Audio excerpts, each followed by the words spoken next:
Breastfeeding is a beautiful bonding experience, but did you know the position you choose can make all the difference?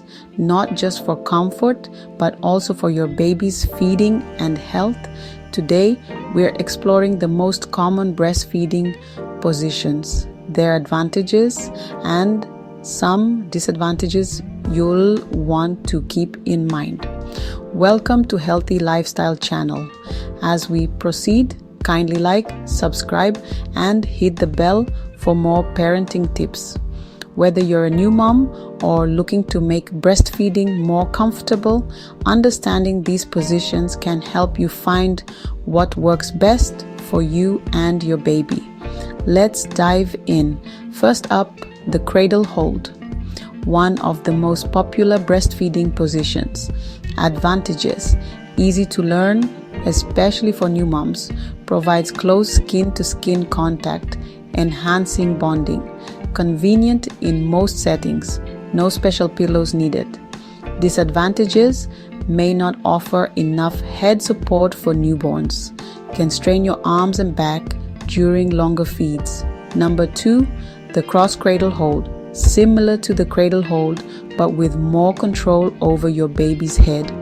Advantages: great for newborns and premature babies who need help latching. Allows you to guide your baby's head easily. Disadvantages: requires both hands, so it's less relaxing.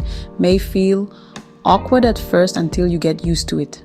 Third is the football hold, also called the clutch hold.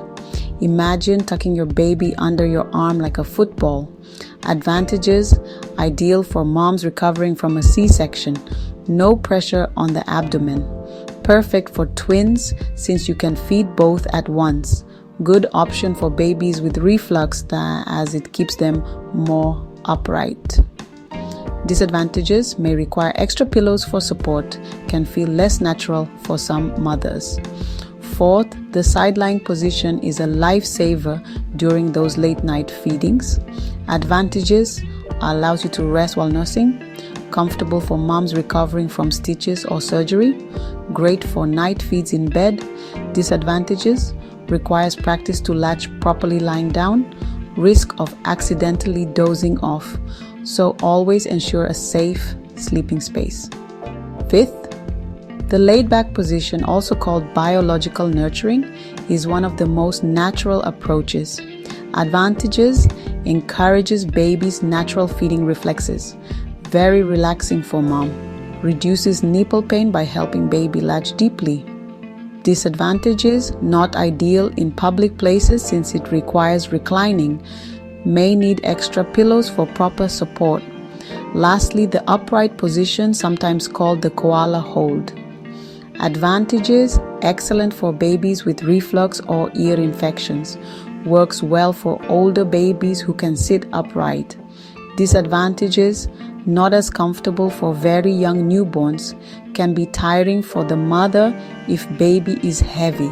No matter which position you choose, here are some universal tips. Use pillows or cushions to support your arms and back. Make sure your baby's head, neck, and spine are aligned. Bring the baby to your breast, not your breast to the baby. If something feels uncomfortable, adjust.